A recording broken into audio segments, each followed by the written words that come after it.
People say money reveals who we truly are. But sometimes, it's what we don't get that shows who really loved us. When my mom passed, she left each of my sisters $1 million. Me? I got my father's junk, a cracked, dusty briefcase. They laughed, said it was fitting for the family disappointment. But when I opened it, all I found was a business card. And that card changed everything. Before we dive in, tell me where you're watching from. Hit like, subscribe, and let's begin this unbelievable story. The day of my mother's will reading felt like walking back into a past I had tried for years to forget. The Morgan estate hadn't changed. The same white columns, the same polished marble floors that used to echo my mother's heels when she paced around giving orders. Even the smell of lavender polish and expensive emptiness clung to the air. I hadn't been home in nearly 7 years. Not since Dad's funeral. I'd built a small, quiet life in Pittsburgh. Nothing fancy, just honest work at the auto shop. I fixed engines, rode my motorcycle, kept to myself. I didn't need their money. I didn't want their judgment. But the letter came, printed on the Morgan Law Firm's letterhead. You are requested to attend the reading of the last will and testament of Catherine Morgan. I stared at it for days before deciding to go. I told myself it wasn't about inheritance. It was about closure. But deep down, I think I still wanted to know whether she'd thought of me at all. When I arrived, Charlotte and Madeline were already there, sitting like queens in their silk dresses. Charlotte, the eldest, gave me that same tight smile she used to wear when we were kids, and she caught me in the wrong room. Well, look who showed up, she said. Didn't think you'd care enough to come. Madeline snickered, crossing her legs. Maybe he needs gas money for his little workshop. How's life in the oil and grease, Finn? I ignored them. I had learned long ago that my silence bothered them more than any comeback. The lawyer, Mr. Harrington, entered shortly after. He was an old family friend, gray-haired and serious, the kind of man who still carried a fountain pen. Good afternoon, everyone, he said, adjusting his glasses. Thank you for being here. Catherine's final wishes were clear, and she wanted this handled with formality. The air grew thick. My sisters straightened their posture. I just folded my hands in my lap and waited. Mr. Harrington began reading. To my daughter, Charlotte Morgan, I leave the sum of $1 million and my 40% stake in Morgan Realty Group. Charlotte smiled faintly, nodding as if it was no surprise. To my daughter, Madeline Morgan, I leave the sum of $1 million and my 40% stake in Morgan Realty Group. Madeline exhaled dramatically, pretending to wipe away a tear. She always loved us equally, she whispered to Charlotte. They exchanged smug glances. And then Mr. Harrington paused. He looked at me. To my son, Finn Morgan. I felt my throat tighten. This was the moment. Maybe, finally, she'd seen past all the years of distance and disappointment. Maybe she'd found it in her to forgive me for not being the son she wanted. I leave the personal belongings of his late father, Richard Morgan, as they were left to him prior to his passing. Silence. I blinked. That's it? I asked quietly. Mr. Harrington nodded solemnly.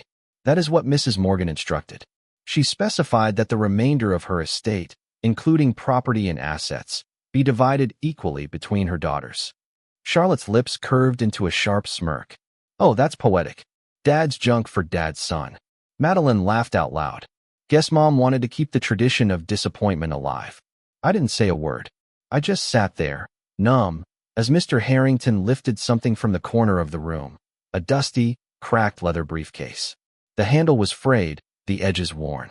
A folded note was attached with a wax seal. He handed it to me gently. She said this was your father's, and that it was his wish for you to have it. I could feel both sisters watching me like vultures. The note's handwriting was unmistakable, my mother's sharp, elegant cursive. It read, If you insist on being like your father, you can have what he left behind. Nothing. A quiet laugh escaped Charlotte. Wow. Savage to the very end. Madeline added, Guess you got your inheritance after all, grease boy. I stood up. I didn't trust myself to speak, because if I did, every buried hurt from the last 30 years might explode out of me. Instead, I just nodded once to Mr. Harrington. Thank you for your time, I said, voice steady. I'll take this.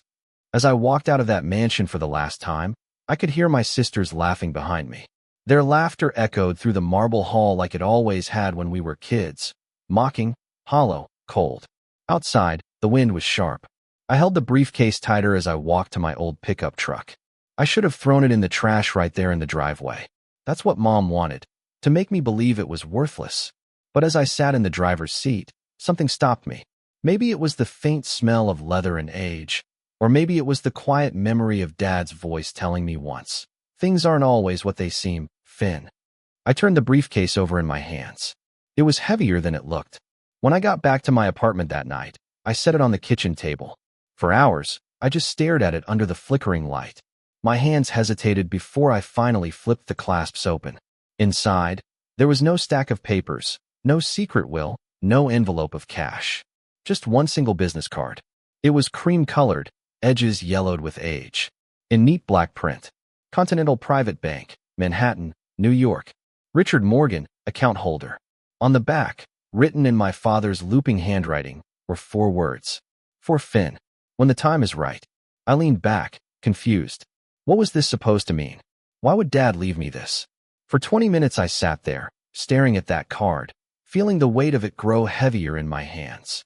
Finally, I turned it over again and noticed a faint number printed in the corner. A phone number. It couldn't hurt to call, right? And that's when everything I thought I knew about my father, and about my life, began to unravel. The next morning, I couldn't stop thinking about that business card. I must have picked it up a dozen times through the night, studying every corner, every faded letter. Continental Private Bank, Manhattan, New York. I'd never heard of it, and I'd lived in New York for years before Dad passed. He'd never mentioned having an account there. In fact, my father had always seemed ordinary. Steady. He worked long hours as a construction foreman, came home with dust on his boots and calluses on his hands. We didn't talk much, but when we did, his words always carried weight. He was quiet, reserved, a man of few words but heavy silence. The kind of man Mom couldn't stand. She used to say, "Your father doesn't dream big enough. He's content being average." To her, that was the ultimate insult. So how could that man have a bank account in Manhattan, one hidden so carefully that even Mom never mentioned it? I sat at my kitchen table, phone in hand, the business card beside me. The number was old, no area code, just a simple Manhattan line. I hesitated, thumb hovering over the call button. Finally, I pressed it. A crisp, automated voice answered first. "Continental Private Banking, please hold for a representative." Then, after a few seconds of quiet static, an older-sounding man picked up. "Continental Private Bank, this is Harold speaking. How may I assist you?" I cleared my throat. Hi. My name's Finn Morgan. I found a business card that belonged to my father, Richard Morgan. It listed this number." There was a pause. A long one. Then the man said softly, "Did you say Richard Morgan?" "Yes," I replied. "He passed away about 20 years ago." Another pause. The sound of papers rustling. Then, the man's voice lowered, almost cautious. "Mr. Morgan, we've been waiting for this call." I blinked, unsure if I heard him right. "Excuse me." "Yes, sir. We were instructed that, upon contact from Richard Morgan's next of kin, we were to verify identity and proceed with account disclosure. The account was placed under a 20-year hold." My pulse quickened. "A 20-year hold?" "Yes, sir. Your father said it that way himself, in 2005. The term expired last month.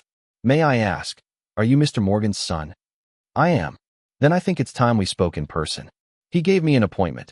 Thursday, 10 a.m., Manhattan. He said I need to bring ID and proof of relation. His tone was formal, but there was something else underneath it, something I couldn't quite place. Maybe anticipation. When I hung up, my hands were trembling. I stared at my reflection in the dark phone screen. What could Dad possibly have left behind that would require a 20-year lockup? I took the next morning off work, packed a small bag, and started the 6-hour drive to Manhattan. The highway stretched endlessly ahead, gray and wet, the rain tapping steadily on the windshield. With every mile, more memories surfaced, bits of my father's life that never made sense before. He used to take sudden weekend trips when I was a kid. I'd wake up and he'd be gone. Mom pacing by the window muttering, "He's off chasing ghosts again." He kept a locked cabinet in the garage that I wasn't allowed to touch. I'd peek inside once. It held old maps, business cards, and thick manila folders stamped with something that looked official. I didn't understand back then. I just knew Mom hated it. When I arrived in Manhattan, the sky was heavy and gray. The Continental Private Bank sat on the corner of East 47th Street, a tall, stone building with gold lettering above the door and security guards who looked like they belonged in a spy movie. Inside, everything gleamed. Marble floors, glass walls, quiet whispers. The kind of place that dealt with real money. A receptionist led me to a private conference room where an older man in a tailored gray suit waited. "Mr. Morgan," he said, shaking my hand firmly. "I'm Harold. We spoke on the phone." He gestured for me to sit. "I must say, this is quite remarkable. Your father, well, he was a very private client. I didn't even know he had an account here," I admitted. "We weren't exactly close in his final years." Harold smiled faintly, as if he'd heard that before. "That wouldn't surprise me. He kept this account confidential even from his legal family. Said it was for the one who would understand." "The one who would understand," I repeated. He nodded, then opened a thick black folder. Inside were old-style papers, sealed envelopes, and a key, small, silver, with a tag labeled Vault 312B. "Before we proceed," Harold continued, "I'll need to verify your identity." I handed over my driver's license and birth certificate. He compared them with something in the file, nodded, and stood. "Very well, Mr. Morgan. Follow me." He led me down a hallway lined with portraits of serious-looking men from another century, then through a heavy steel door into a room that looked straight out of a movie. Long rows of safety deposit boxes, dim lights, the air cool and still. He stopped at Vault 312B, inserted the key, turned it. There was a soft click. The door opened to reveal a sleek metal box. He lifted it onto the table and stepped back. "This, Mr. Morgan, was your father's." I swallowed hard and opened it. Inside were several documents neatly stacked, a small notebook, and, what made my breath catch, a flash drive. The notebook's cover was scuffed leather, initials RM embossed in gold. The first page read, "For Finn. You were always smarter than they saw. If you're reading this, it means I trusted right. What's inside this box will tell you the truth about me and about them." Them? I turned the page. There were handwritten notes, coordinates, and what looked like financial transfers between multiple countries, Singapore, Switzerland, the Caymans. Numbers in the millions. My father, the construction worker, had secret international accounts? Harold cleared his throat softly. "Mr. Morgan, I can disclose the balance now." I nodded slowly, unable to speak. He typed something into the terminal. The screen flickered. Then he looked up, eyes wide. "Sir, are you sitting down?" "I am. Your father's account balance is approximately $287 million. For a second, I thought I misheard him. Then my vision went white at the edges. I actually dropped my phone. It clattered against the floor, the sound echoing off the marble walls. $287 million. My father, the man my mother called worthless, the man who'd eaten cold sandwiches for dinner and driven a rusted truck. I couldn't breathe. I couldn't think. And then I realized, if Dad had hidden this for 20 years, he must have had a reason. Something told me this was only the beginning. I couldn't sleep that night. Every time I closed my eyes, I saw that small white card, the black embossed letters, the New York address, the faint smell of my father's old leather briefcase. Manhattan, New York, I whispered to myself over and over again, as if the words themselves were a code I could somehow unlock. By morning, I made up my mind. I was going to New York. The next day, I threw a few clothes into a duffel bag, grabbed the briefcase, and got into my old Ford truck. The drive from Pennsylvania to Manhattan took nearly 5 hours, but it felt like no time at all. The whole way there, I thought about Dad, about the man everyone said was worthless, the man I barely knew, the man my mother despised. Dad had always been distant, quiet. He didn't yell, didn't fight back, didn't argue. He'd spend hours tinkering in the garage, fixing watches, radios, little machines that nobody cared about anymore. Mom used to mock him for it. "You're playing with junk again," she'd say. And he'd just smile and keep working, his hands covered in grease. I never knew what he was working toward. Maybe now I'd find out. When I crossed the bridge into Manhattan, the skyline hit me like a wall of steel and glass. I'd seen it before, of course, but this time felt different. This time, I wasn't just visiting a city. I was chasing a secret my father had hidden for decades. I parked near 43rd Street, where the address on the card led. The building wasn't flashy, just an old brick structure wedged between two modern towers. Its sign read Manhattan Private Trust and Savings. I took a deep breath and stepped inside. The lobby smelled like oak and polish. There was a single receptionist, an older man in a navy blue suit. He looked up as soon as I entered, his expression neutral, until I handed him the card. "I found this in my father's briefcase," I said. "He passed away a while ago. His name was Charles Walker." The man's expression shifted immediately. He straightened his tie, then reached for a phone. "One moment, sir." My heart pounded as he spoke quietly into the receiver. A few seconds later, he hung up and said, "Mr. Walker, they've been expecting you." I blinked. "Expecting me? What do you mean?" He just smiled politely. "Please, follow me." He led me down a long corridor lined with portraits of serious-looking men in suits. I could feel the air change, colder, quieter. When we reached a door marked Director's Office, he knocked gently, then opened it for me. Inside sat a woman in her 50s, silver hair pinned back neatly, wearing a dark blazer. She rose as I entered, extending a hand. "Mr. Walker, I'm Miss Hamilton, Managing Director of the bank. Please, have a seat." Her tone was calm but formal, the way someone might speak to a person they'd been waiting years to meet. I sat. My palms were sweating. "You said you've been waiting for me?" "Yes," she replied. "Your father left very specific instructions.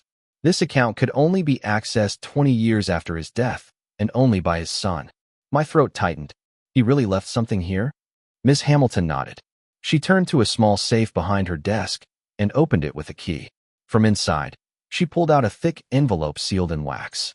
"This," she said, setting it before me, "was deposited by your father in 2004. It contains the details of his account." I stared at the envelope. The wax seal was cracked around the edges, but still intact. The initials CW were pressed into it. My hands trembled as I broke it open.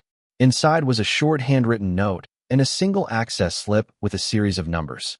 The note read, "Finn, if you're reading this, it means 20 years have passed, and you're old enough to understand.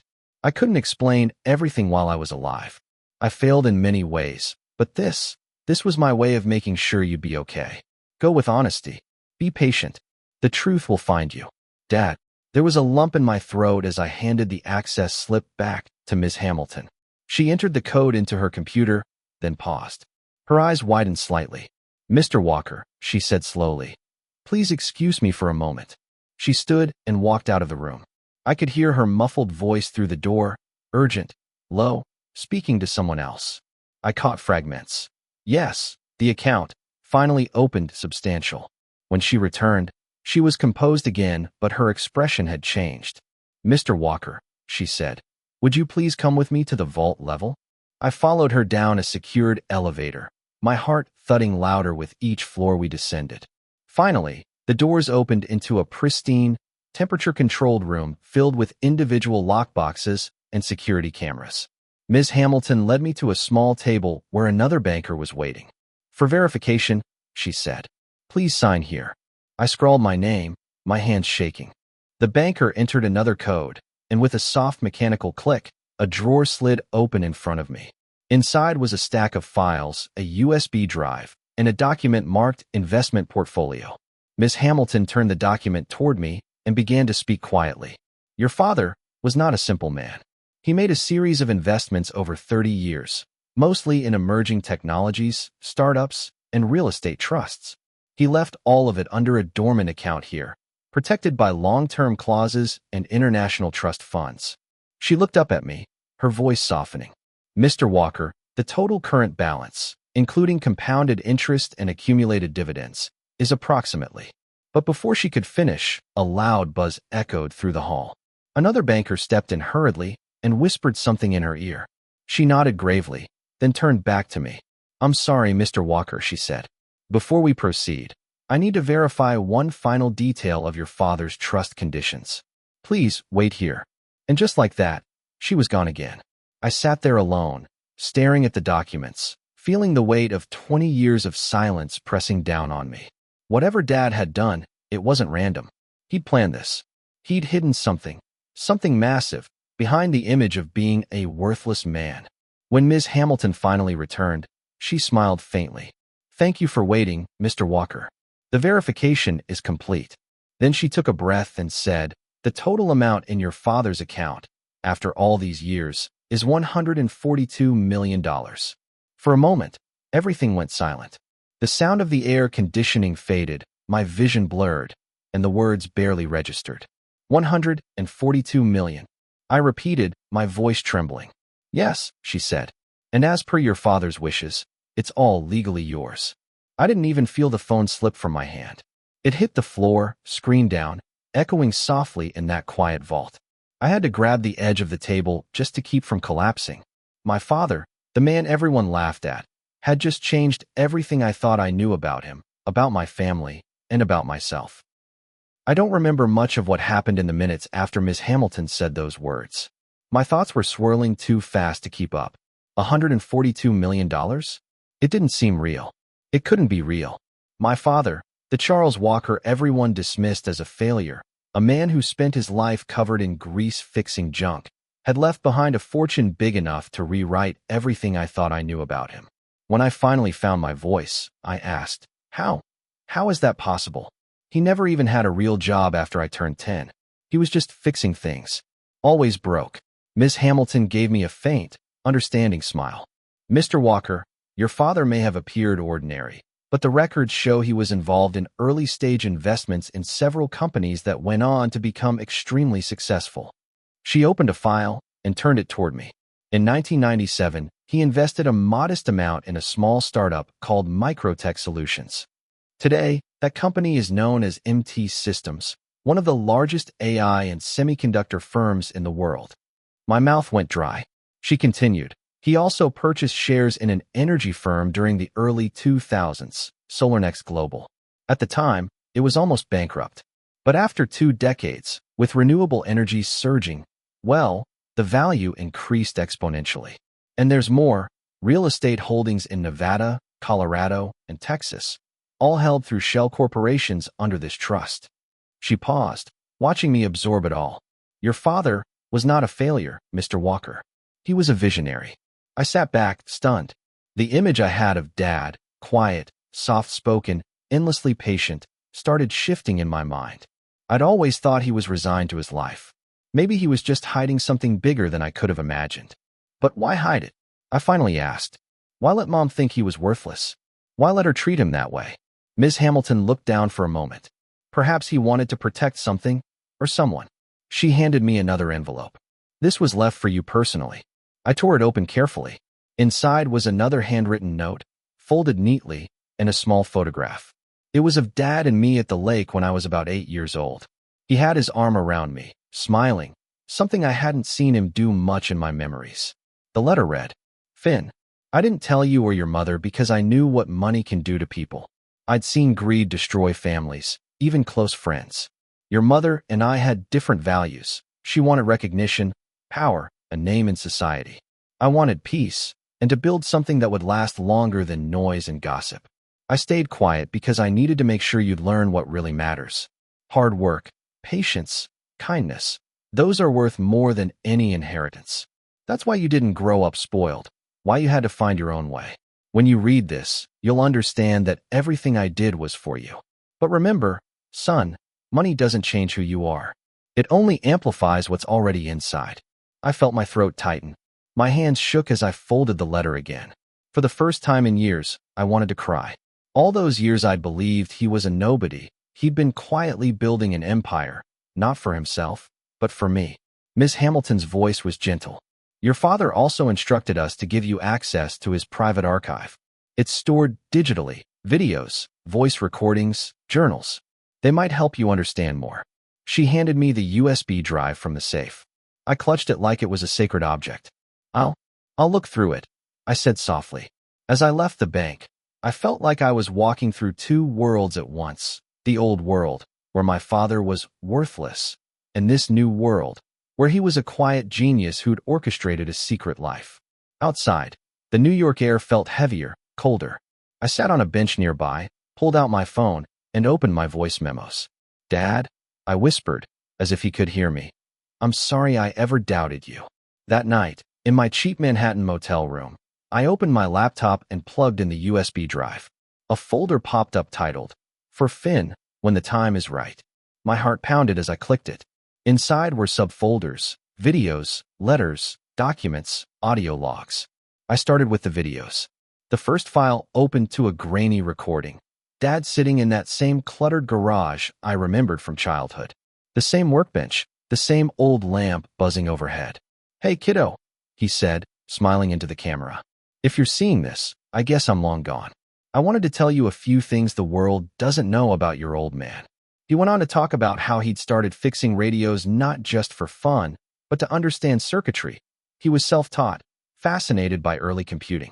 He told me how he'd met a few young engineers through an online forum back in the 90s, who later founded Microtech Solutions. He'd invested everything he had at the time, $8,000, into their idea. "I never told your mom," he said, chuckling softly. "She would have spent it on new furniture or another vacation to impress her friends. I figured, what's the harm in keeping a small secret? Turns out, it was the best decision I ever made." He smiled sadly. "Son, you're going to hear things about me that aren't true. People will say I was a fool, that I wasted my life. Let them talk. You'll know the truth now. And the truth is, being underestimated is the best gift life ever gave me." The video ended, and I just sat there, staring at the frozen frame of his face. I opened another file, an audio recording this time. His voice came through faintly, older, slower. "If I could go back, I'd spend more time with you, Finn. I was too focused on securing the future. I hope you can forgive me for that. I didn't want to leave you with bitterness. I wanted to leave you with freedom. Don't waste it." I paused the recording and rubbed my eyes. The room felt suffocating with emotion. My entire childhood had been built on a misunderstanding. My mother's bitterness had blinded me to who my father truly was. She'd poisoned my view of him because he didn't fit her idea of success. And now, she was the one who'd missed out on everything. A wave of anger washed over me, but beneath it, a strange peace. For the first time, I understood my father completely. He hadn't just left me money. He'd left me truth. The truth that success doesn't always wear a suit. That love can be quiet. That real legacy isn't measured in fame, but in the wisdom we pass on. As I stared out the window at the lights of Manhattan, I whispered, "Thank you, Dad." And for the first time in my life, I meant it.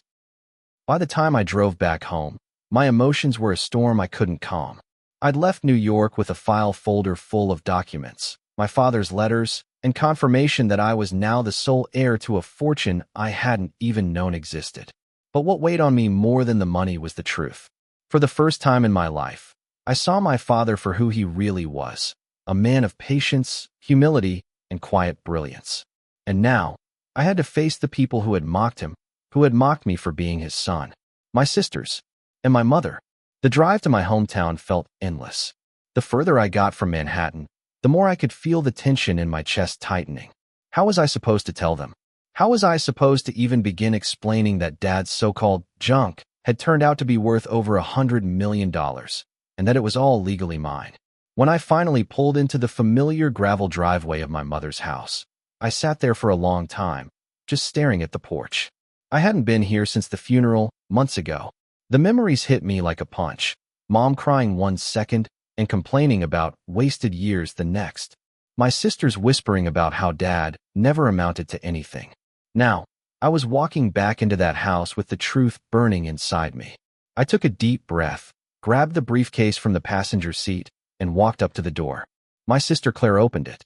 She froze when she saw me. "Finn," she said, clearly surprised. "What are you doing here?" "Hey, Claire," I said quietly. "I need to talk to Mom. And you. And Emily, too." She frowned. "What's this about?" "Dad," I replied simply. That one word was enough to make her roll her eyes. "You're still hung up on him? Finn, you really need to move on. He's gone. And honestly, it's better this way. He held Mom back for years." I didn't answer. I just walked past her into the living room. Mom was sitting in her usual chair, sipping tea, dressed in that same pale blue cardigan she wore almost every day. Emily was there too, scrolling through her phone. When they looked up and saw me, the atmosphere changed instantly. "Oh," Mom said, her tone flat. "You decided to visit.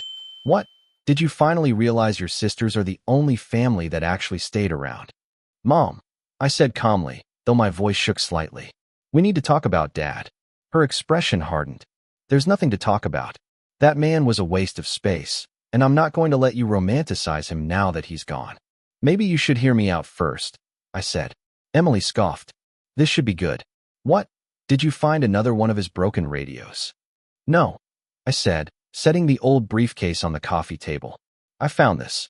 Mom glanced at it with disgust. You kept that thing? It's junk, just like he was. That word, junk, hit harder than I expected. But instead of arguing, I flipped open the briefcase. Inside was the same worn business card for the Manhattan Bank. What's that? Claire asked, peering closer. This, I said quietly, was the key to everything Dad left behind. They exchanged confused looks. I went to New York, I continued, to the bank listed here.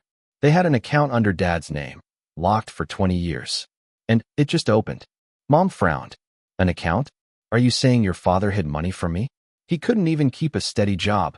I took out the documents from my bag, the ones Miss Hamilton had printed. He wasn't broke, Mom.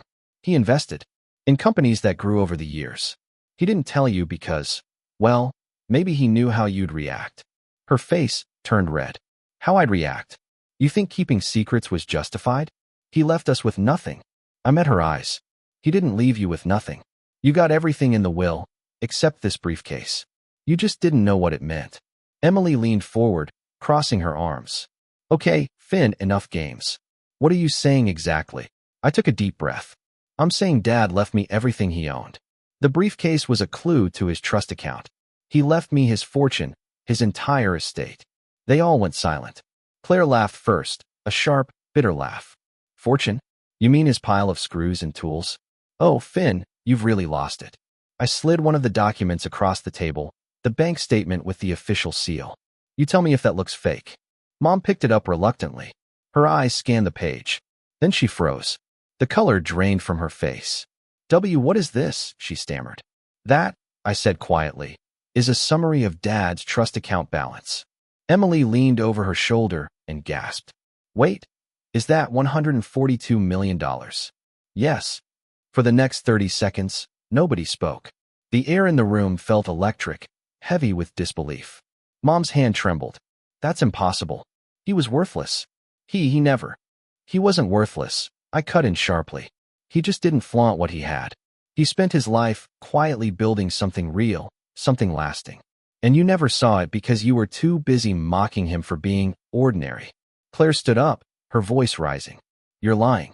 There's no way he'd give you everything. We're his family too. I looked at her sadly. He made his choice, Claire. It's all in writing. The will only transferred sentimental items to me, but the trust account wasn't tied to the will. It was separate. It was meant for me, and me alone. Mom slammed the papers down on the table. How dare he? After everything I did for him.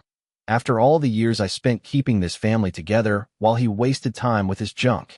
Maybe that's exactly why he didn't tell you, I said softly. The silence that followed was deafening. Finally, Mom spoke again, her voice shaking with fury. You think this makes him some kind of hero? Money doesn't erase the fact that he was a coward who couldn't provide. I took a step closer, my voice firm now. He did provide, Mom. Just not the way you wanted. You wanted luxury and status. He wanted security and peace. And now, 20 years later, his plan worked. You can hate him all you want, but the truth doesn't change. She glared at me, speechless. I looked at my sisters, both of whom were pale and silent now. I'm not here to rub this in, I said. I just wanted you to know who he really was. The man you laughed at was smarter than all of us combined. And he left me something far more valuable than money, perspective. I closed the briefcase, turned toward the door, and added, You can keep your inheritance, Mom. I don't need your approval anymore. As I walked out, I heard Emily whisper, He wasn't worthless, was he? For the first time in years, I smiled. No, I said softly. Not even close. And I left, feeling lighter than I ever had before. When I opened my eyes, the room was dimly lit, the smell of antiseptic thick in the air. A slow, rhythmic beeping echoed beside me, a heart monitor. My body ached, my head was wrapped in bandages, and my throat felt dry like sandpaper. Then I saw her. Mia. She was sitting in a chair beside my bed, her face pale, eyes swollen from crying. For a second, I thought I was dreaming. When she noticed I was awake, she froze. Our eyes met, and in that single moment, every memory, every piece of pain, Every unanswered question came flooding back. I tried to speak, but my voice came out as a whisper. Mia, what? Her lips trembled. Don't talk yet. Please. Just rest. But I couldn't. I needed answers. You wanted a divorce. You told me I could only talk to your lawyer. Then I find you in my office, looking terrified. And now this. She looked away, tears falling silently. Finally, she spoke. Because I had to protect you, Ethan. That sentence hit me harder than any blow I'd taken. Protect me? From what? Mia took a deep breath, hands trembling. You remember the company project you worked on last year? The one about land acquisitions? Yes, I said slowly. The one our firm dropped because of a conflict of interest. She nodded. That project wasn't dropped. It was stolen.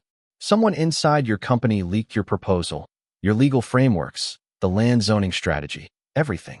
That person used your name. It looked like you were the one who sold the data. I froze. That's impossible. Who would? Your partner, Daniel, she whispered.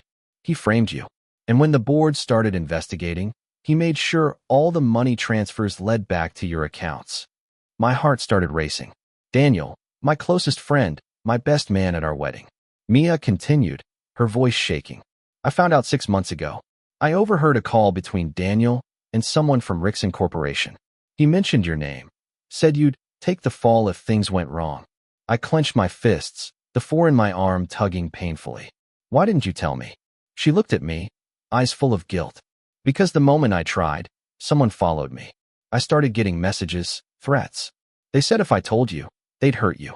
Or worse, make sure you'd never see the truth. I swallowed hard, the weight of it crashing down. So the divorce. I had to make you let go, she said softly. If you thought I betrayed you, you'd stop asking questions. You'd stay away from the people watching us. It was the only way to keep you safe. I couldn't move, couldn't speak. Everything I'd believed, her betrayal, the anger, the heartbreak, it was all built on lies, lies she created to save me. She reached out, hesitated, then took my hand. When I said you could only talk to my lawyer, I meant it literally. My lawyer wasn't just a lawyer, Ethan. He's a private investigator. He's been working to collect evidence, to clear your name. I stared at her, my chest tightening. And Daniel? Her expression hardened. We have proof now. He's been funneling money offshore. The police are watching him. But it's dangerous. They know we're close to exposing everything. That's why they came after you. For a long moment, the room was silent except for the monitor's steady beep. Then, slowly, I squeezed her hand. You should have told me, I whispered. We could have faced it together. Tears filled her eyes. I wanted to. Every day. But I couldn't risk losing you. And for the first time in months, I pulled her close, despite the pain, despite everything, and held her. Outside the hospital window, dawn was breaking, faint orange light cutting through the storm. For the first time in forever, I felt something I hadn't in months. Hope. But I also knew one thing. Daniel wasn't going to go down quietly. And this time, I wasn't just going to defend my marriage. I was going to fight back. The sun had barely risen when I left the hospital. My body was weak, but my mind was sharper than it had been in months. I could still hear Mia's voice in my head, trembling, desperate, but honest. Everything she had done, the cold words, the silence, the divorce, it was all to protect me. But now, the truth was out, and I wasn't going to hide anymore. Mia was waiting for me in the car outside. She looked exhausted, her hair tied up messily, dark circles under her eyes. But when she saw me walking toward her, something in her expression changed, fear mixed with determination. You sure you're ready for this? She asked quietly as I got in. I nodded. Daniel tried to destroy everything I built. It's time I end this. We drove to a small, nondescript building in the city's industrial district, the office of Mia's lawyer, who was actually the investigator she'd been working with. Inside, a tall man with gray hair greeted us. Ethan, he said, extending his hand. I'm Mason. I've been waiting to meet you in person. He led us into a room covered in files, photos, and maps pinned to the wall. Red string connected documents like a spider web of lies. Mason pointed to the center of the board, a printed photo of Daniel. This is your partner. Or rather, the man who's been laundering millions through your firm using your credentials. I clenched my jaw. How did he even get access? Mason flipped open a folder. He hacked your secure drive, used your login. But more importantly, he had help. Someone on the board authorized the transactions he needed. Someone on the board? I repeated. Mason nodded. The CFO, Helen. She's been working with him for over a year. Rickson Corporation paid them both under the table to leak city development plans before public bidding. They made a fortune. I looked at Mia. She was staring at the photos, silent, her hands shaking. They framed me to take the fall, I said slowly. Exactly, Mason replied. But we have a chance to flip this. Tonight, Daniel's meeting with Helen at his private office. If we can record that conversation, we'll have everything. The money trail, the confession, the collusion. Mia looked at Mason sharply. You mean you want us to go there? Mason nodded grimly. It's risky, but it's the only way. That night, the three of us sat in a car across from Daniel's sleek glass office. I could see him through the window, pacing back and forth, clearly nervous. Helen arrived minutes later. Mason handed me a small recording device. He'll trust you more than anyone. If you can get him to talk, to admit what he did, we'll have him. I hesitated. What if he realizes what's happening? Mia put her hand on mine. Then we face it together. I smiled faintly, just like old times. When I walked into Daniel's office, he looked startled, almost pale. Ethan, he said, forcing a smile. You're supposed to be in the hospital. Yeah, I said calmly, closing the door behind me. But I heard you've been busy. He tried to act casual, but his eyes flickered toward the desk drawer, the same one where I knew he kept his files. I don't know what you're talking about, he said smoothly. But I'm glad you're here. Maybe we can fix this together. Fix what? I asked, stepping closer. The company? The mess you made in my name? Or the money you've been funneling through offshore accounts? His smile faltered. You have no proof. Maybe not yet, I said, leaning forward. But I do know one thing. You're not smart enough to hide everything forever. For the first time, his composure cracked. You think you can just walk in here and accuse me? After everything I covered for you? Covered for me? I echoed, pretending to be shocked. Yes, he snapped. Do you think the board would have stayed quiet if I hadn't taken care of it? If I hadn't made sure those bribes looked like you're doing? I froze. There it was, the slip I needed. He realized it a second too late. His eyes widened as I reached into my pocket and pulled out the small recorder. The red light blinked softly in the dim room. You bastard, he hissed, lunging forward. Before he could grab it, the door burst open. Mason and two officers stormed in, guns drawn. Daniel Harper, one of them shouted, You're under arrest for fraud, embezzlement, and conspiracy to obstruct justice. Helen screamed as they cuffed her. Daniel turned to me, fury in his eyes. You think this is over, Ethan? You have no idea who you're up against. I looked at him coldly. Maybe not. But I know one thing. It's not me in handcuffs. Hours later, as we stood outside the police station, the air felt lighter. Mia leaned against me. Exhaustion etched across her face. It's over, she whispered. I shook my head slightly. Not over. But it's a start. She smiled faintly. You always did like a fight. I looked at her, really looked at her, and saw not the woman who'd asked for a divorce, but the woman who'd risked everything to save me. I don't deserve you, I said softly. She shook her head. No, Ethan. You deserve the truth. And now we finally have it. For a long moment, we just stood there, the city lights reflecting in her eyes, the chaos finally behind us. Then she whispered, almost to herself, Do you think we can start over? I took her hand and smiled. We already have. Epilogue. Months later, Daniel's conviction made headlines. Helen turned state witness and exposed the rest of the corruption network. The firm cleared my name, reinstated my position, and I used the settlement money to start a new practice, one built on honesty. Mia and I moved into a small house near the lake, far from the city noise. We didn't talk much about the past. We didn't need to. One evening, as the sun set over the water, Mia looked at me and said quietly, You know, when I called you that day, the day I said I wanted a divorce, I cried for hours after hanging up. I reached for her hand, and I almost let those words destroy me. She smiled. But you didn't. I looked out at the horizon, the reflection of the fading light shimmering on the water. Because deep down, I never stopped believing in us. She leaned her head on my shoulder. Then let's never stop. And as the last light of day disappeared, I realized something simple yet profound. Sometimes, love isn't about holding on. It's about letting go long enough for the truth to find its way back. The end.